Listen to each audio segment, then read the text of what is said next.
What's going on, YouTube? Welcome back today for another video. If you are watching this video, you are either thinking about buying a 6.0 Powerstroke F250, F350, F450, whatever, or you are a subscriber to the channel here. And if you aren't a subscriber already, here on the channel we do all kinds of truck stuff. Most of it is 6.0 related, F250 6.0s. This is my 2005 F350 dually, and this is my 2006 F250 single wheelbase truck, 10 inches of lift. We've been building this truck on the channel for a little while, doing update videos and stuff like that. But today's video, I have a chair set up, I've got my laptop with a couple of notes, and I've got my tripod, so I'm going to set you guys up. So we are going to go over some key points. At first, we're going to talk about things that you can go over when you're going to buy a 6.0. Whenever you're going to look at it, what you need to bring, what you need to look for, a couple things that you can go over on the truck to kind of see if it's a good truck or not. After we go over everything that you're going to be looking at whenever you buy the truck, let's say that you already have a truck, this video will still be awesome for you. And just before we start, I am by no means a professional diesel mechanic or 6.0 specialist or anything like that, but I have had 3 6.0s in the last 3 years. I've got 2 at the moment now, one of them fully updated and everything, and one not. So I know a little bit of both sides of the situation. I have had one bulletproofed, been through all of that, etc. So I know a little bit about what I'm talking about, but like I said, I may not cover every single point, but we're going to go over the main points and all of the main parts and things to look for when you go to buy one. And then of course, if you already have a 6.0 as well, continue watching, because at the end of this video, we're going to go over a parts list with prices and all of that of some updates that you should do to your 6.0 Powerstroke if you already have one. So let's go ahead and get into the video.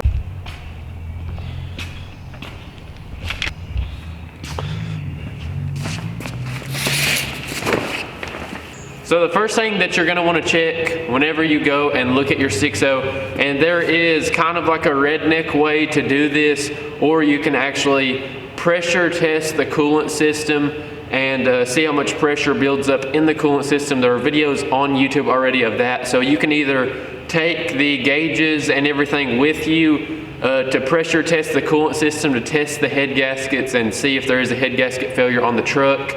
A good representation is if it is pushing coolant out of the degas bottle. I'll go ahead and show you that right quick.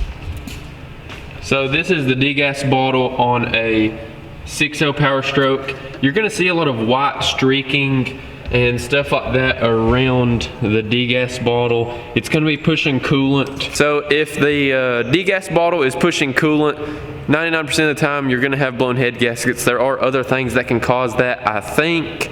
There's all kinds of misconceptions out there in the 6.0 world, so I'm not going to say 100% that you have blown head gaskets if it's pushing coolant, but it is a very good chance. Unless you're getting the truck super cheap, it's probably not going to be a good idea to risk it. And then if you don't have all the gauges and you don't have the know-how and all of that to actually pressure test the coolant system, a good thing that I like to do is get the truck up to operating temperature and drive the truck for 10 to 15 minutes, operating temperature, then pull over, wait a couple minutes, 3 or 4 minutes. You don't have to wait there for 20 or 30 minutes because you don't want the pressure to release. Okay, then you're going to go over here and release the coolant cap slowly. I don't even know if y'all could hear it, but there was a little bit of pressure built up in there, not much. It will hiss a little bit, of course, if it's at full operating temperature. This truck was not at operating temperature. I just drove it down here and put it in the garage. But you're gonna hear a lot of hissing. If the head gaskets are blown, it's gonna build up a lot of pressure inside the coolant system, and therefore that's why they also push coolant out of the coolant cap. Right quick, we're gonna go over, if you already have a 6.0, you wanna go ahead and throw a new coolant cap on there. They're just a couple bucks.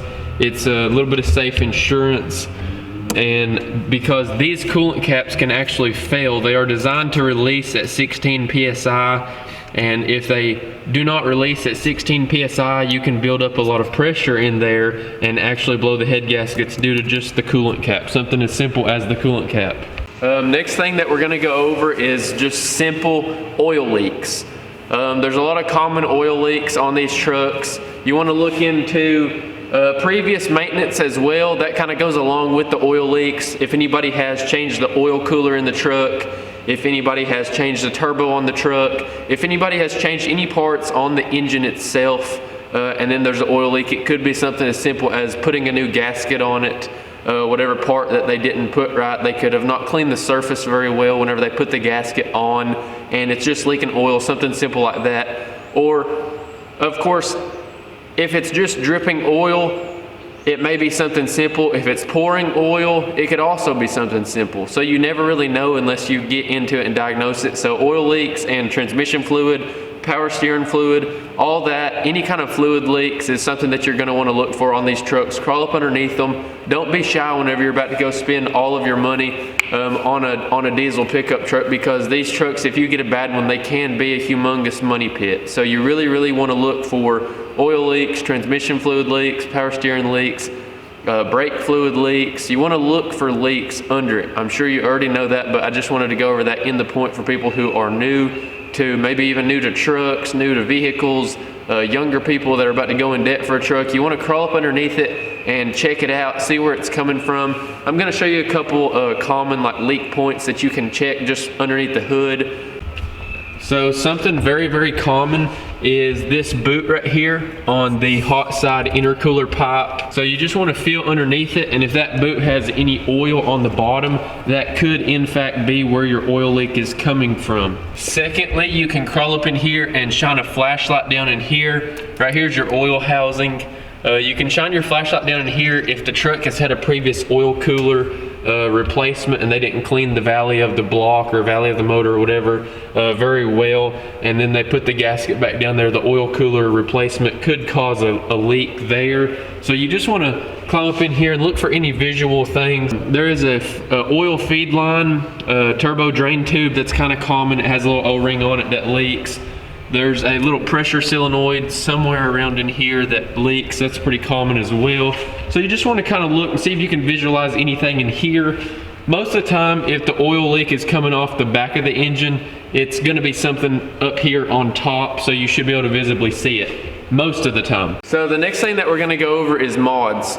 You're going to want to go over what all mods and updates or mods, whatever you want to call it, what all has been done to the truck in its lifetime. If you're talking to somebody that just now bought the truck, they're not really going to know a whole lot, you wouldn't think. But don't be shy and ask them, do you know of anything that's been done to it? Alternator, belts, water pump, oil cooler, turbo replacement, injector replacement, valve cover gaskets, any kind of gaskets, O-rings, oil leaks, coolant leaks, anything that's been fixed, EGR deletes, that's a big thing. If it's deleted, you want to try your best and find out why it was deleted. Did they do that as a preventative maintenance? Did the EGR valve rupture? Did the EGR valve get clogged up? Or EGR cooler, I'm sorry. Why did they delete it? Did they just want to delete it just because? Did something happen? You want to try to look into that and figure out as much as possible. After that, you can figure out how many owners the truck has had. You can run a Carfax and figure out how many owners the truck has had. This truck right here is I'm the third owner. The first owner had it for 11 years and put 42 or 46,000 miles on it. The second owner bought it at 42 or 46, whichever it was, and drove it until it had 65,000 miles on it. They traded it in, and now I purchased it. It has 67,000 miles on it now. So it's nice to look into that and see kind of where the truck came from, how long each person had it. Obviously you can't go as deep as getting phone numbers and stuff unless you have those connections to talk to previous owners, which will be awesome to do if you can. And the last thing that we're going to go over as far as checking out things that you should look over whenever you're buying a truck, of course you want to check the head gaskets. You can do it a little redneck easy way that I showed you by just driving it, getting it up to operating temperature, parking, waiting a couple minutes, and then pulling off the coolant cap. It should not hiss for like 25-30 seconds straight. If it hisses for that long, for one, it's most likely going to be pushing coolant already, so you should be able to see all the coolant being pushed out of the cap. Two, most likely your head gaskets are going to be blown. So I would definitely further look into that and go on to the more technical way of getting the gauge and the hose and running it inside and driving the truck, seeing how much pressure it builds up inside the coolant system. The oil leaks, we went over that. Previous maintenance, talk to the person, see what all they know about the truck. We went over that. Of course, owners, how long each person had it. And then last thing that you're gonna wanna check, you wanna go ahead and if you are about to buy a diesel truck, if it's possible at all, you want to go ahead and buy a programmer.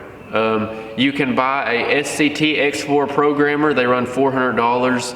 And not because I'm about to tell you to put a programmer and put a tuner on the truck.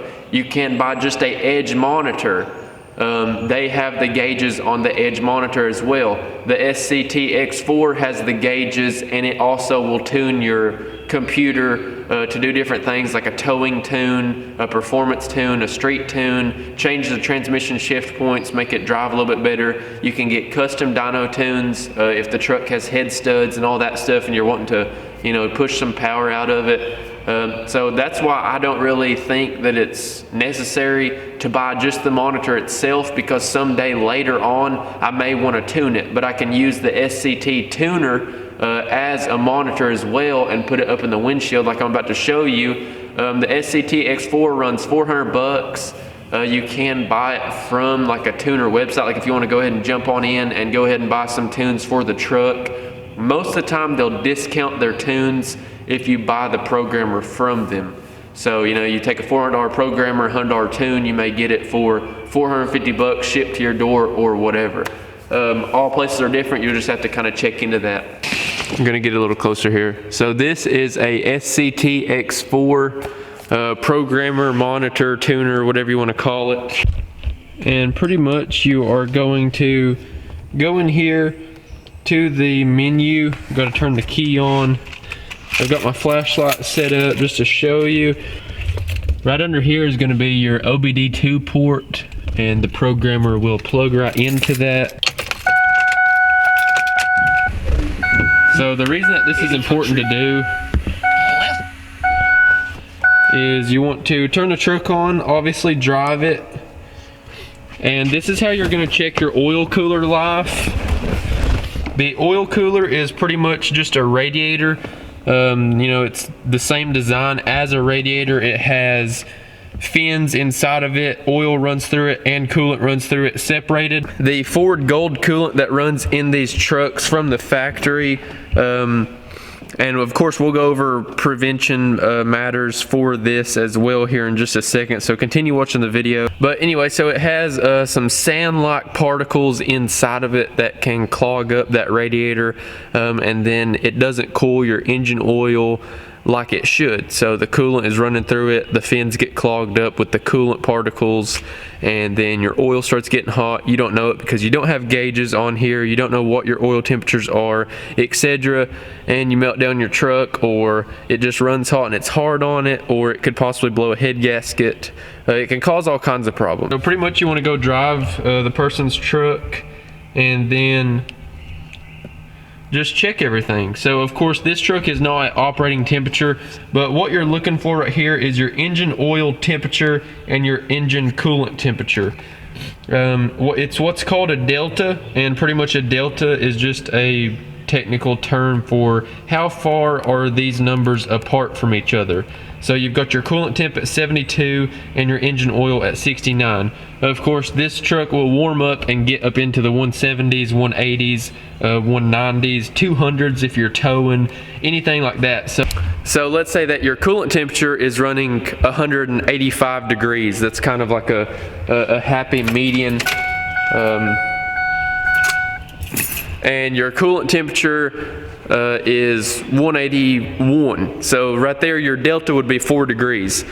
You never want your delta to be farther than like 15 degrees apart. So plugging that programmer in there and just checking those deltas, something as simple and easy as that, can prevent you from probably a couple $1,000s at a dealership, if not even more. Certain diesel mechanics, you know, all their pricing, like to get just a flat price on oil cooler and what it should cost to change out, it can vary.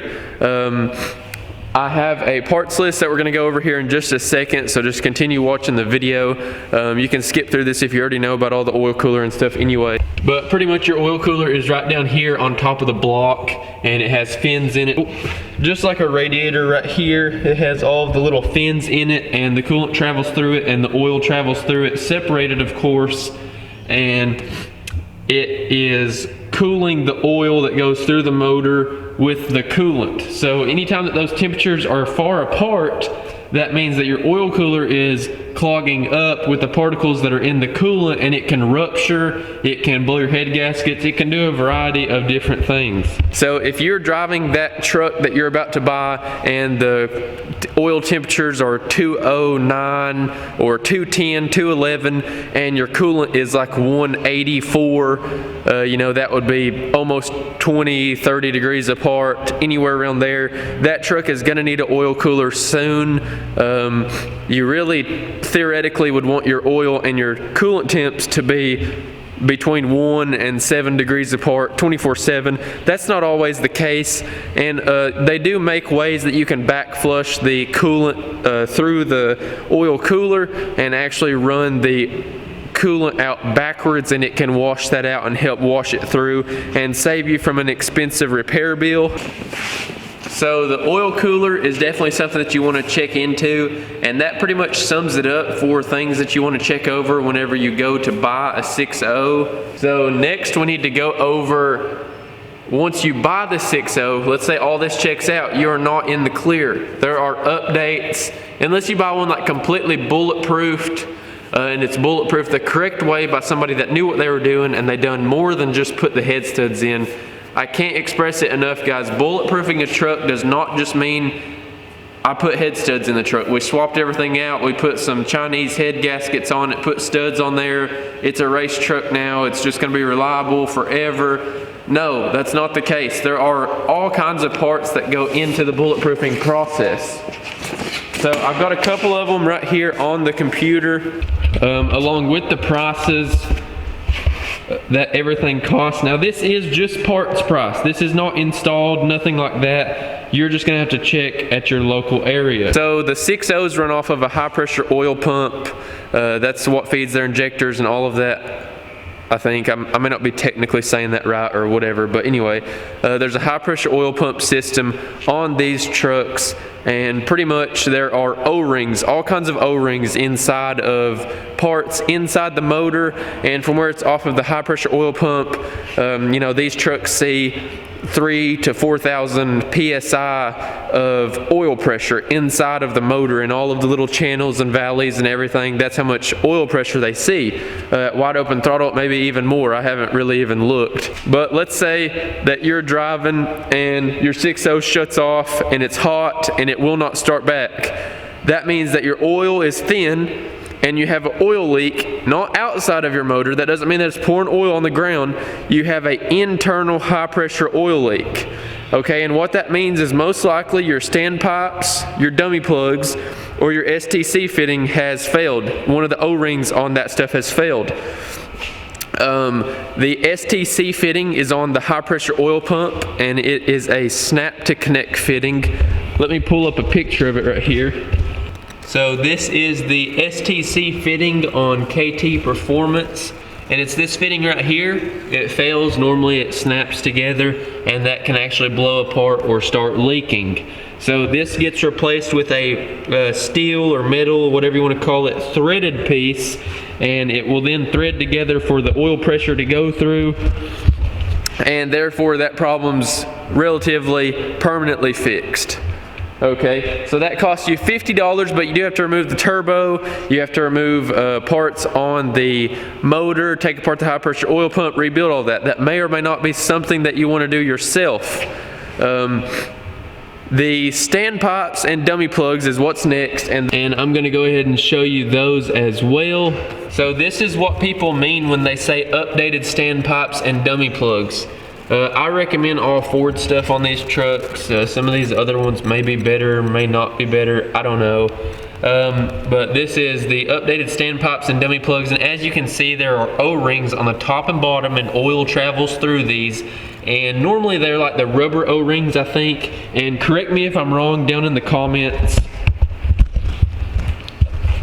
But I'm pretty sure it's Teflon, like the Teflon O-rings instead of the normal rubber O-rings, to prevent that from ever happening again as well. So pretty much whenever those oil O-rings go bad and wear out, the internal oil pressure system can't hold and build pressure like it needs to fire the injectors, to start the truck, whatever. I've actually had this go wrong on this truck, and that's why it's completely updated and stuff. The standpipes, dummy plugs, STC fitting. It was actually the STC fitting that failed.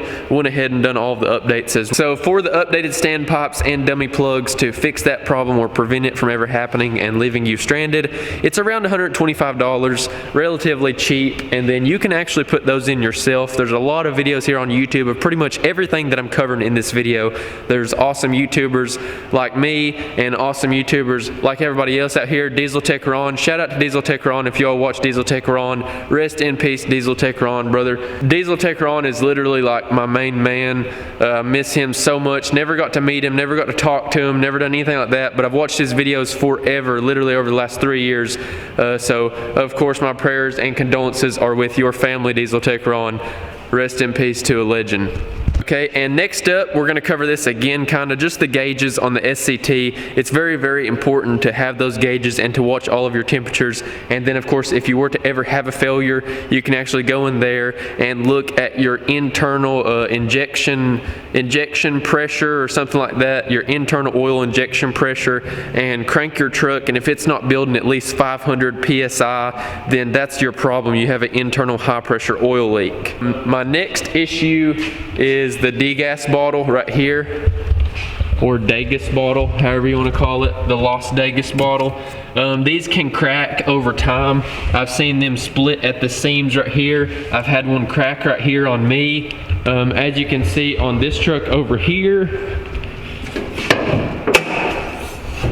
I have a new one on it because the previous one, I actually broke it taking out the air filter. So I cracked it like right there somewhere, taking out the air filter, and it was real brittle and old anyway. This truck is a 06 and it's got 88,000 miles on it.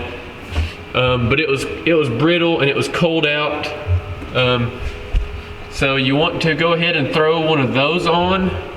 And I guess while I'm here, instead of showing you pictures and stuff, I can just show you the actual part. This is a coolant filtration system. So what it is it has a Wix filter right here, and then these lines go to the coolant lines and into the radiator right here. This is the Mishimoto brand, and what it is it takes some coolant and flows it through there and filters it. So with all of that coolant being filtered, that's going to really, really help and prevent oil cooler failure or your oil cooler clogging up, therefore helping your deltas and all of that. So if you already have a 6.0, it's never a bad idea to throw a brand new oil cooler on, brand new coolant. Always keep the coolant flushed in these trucks and clean coolant run through them. I still run the Ford Gold just because that's what it calls for, but I run that with the coolant filter and with a new oil cooler, and I'm going to keep that changed once a year. I think that will be suffice. I know a lot of people run other kinds of coolants, and I really just haven't looked into it nor had the time to look into it to kind of figure out what is a good alternative coolant. So for now, we're just running the Ford Gold. Lastly is going to be the delete kits for these trucks. I don't know if I'm like allowed to say that and stuff on YouTube without getting demonetized or not, with the EPA and everything, but you can delete these trucks in a way to make them run cooler and stuff. Pretty much you've got a EGR cooler that's underneath that recycles the exhaust gas and makes the truck run a little bit hotter. So this truck is fully deleted with 4-inch exhaust, and it just makes it run cooler overall, a little bit easier and healthier on the motor. And those delete kits can run anywhere from $100 all the way up to $400. I'll let you make your best judgment on that, or talk to a local shop to see what kind of kit they recommend. I don't really want to recommend any certain kit. But yeah, so that pretty much sums up this video. I've learned a lot about 6.0s over the last 3 years, having 3 of them and going through the full stud job, bulletproof job, whatever you want to call it, putting thousands and thousands of dollars into these 6.0 Powerstrokes. They can be a money pit if you get a bad one. I'm not going to say that they're not, but I have 2 of them and I love both of them. Both of these trucks, the head gaskets are good on them. Both of these trucks are still on factory head bolts. Now remember, this truck only has 67,000 miles. This truck only has 88,000 miles. So neither one of these trucks have ever been worked in their life. I think the previous owner did do some pulling with his RV. It was an older gentleman. So this truck has pulled a little bit. This truck has been lifted pretty much its whole life and it's never pulled a thing. And it's also been deleted since 7,000 miles, I think, so that really helps them. It got a brand new oil cooler at 50,000 miles, so that helps it out a lot too. And I take very, very good care of both of my vehicles. So if you all are new to the channel and haven't subscribed yet, go ahead and click that subscribe button down below. Turn on that notification bell so you get notified when I post another video. And really just to any people that have watched this video and you're about to go buy a 6.0, just really remember the key points that I went over in this video. Rewatch it if you need to. If you have any questions on going to look at a 6.0, you can message me, Justin Hawksmith, same as my YouTube channel, on Instagram. Don't be shy, don't feel weird messaging me if you have any questions. No questions are stupid. I was always told in school the only stupid question that exists is the one that you don't ask. I'm not saying that I'm a 6.0 mechanic at all. I'm not like the best, most knowledgeable 6.0 person that there is out there, but I'm just going over what all I've learned over the last 3 years owning 3 6-liter Powerstrokes. But anyway, I'm gonna get off here and go edit this video and post it so you all can learn some stuff and hopefully share it with your friends or send it to your dad, send it to anyone that you know that's maybe looking into getting a 6.0. But I appreciate y'all watching. Don't forget, like I said, click that subscribe button down below. It really helps out the channel. And check out the channel while you're here. Go ahead and click down there, Justin Hawksmith. I'll probably have some videos popping up right now on the screen that you can click on that are off of my channel. Check out the channel, see if there's any content that you might want to watch. Click the thumbs up on any of the videos that you watch. I really appreciate it. And if, like I said, if you have any questions, don't be shy. Message me on Instagram at Justin Hawksmith on Instagram if you have Instagram, and I will help you any way that I can. I'm gonna get off here and go edit this video and post it, so I will see you all in the next video. Peace.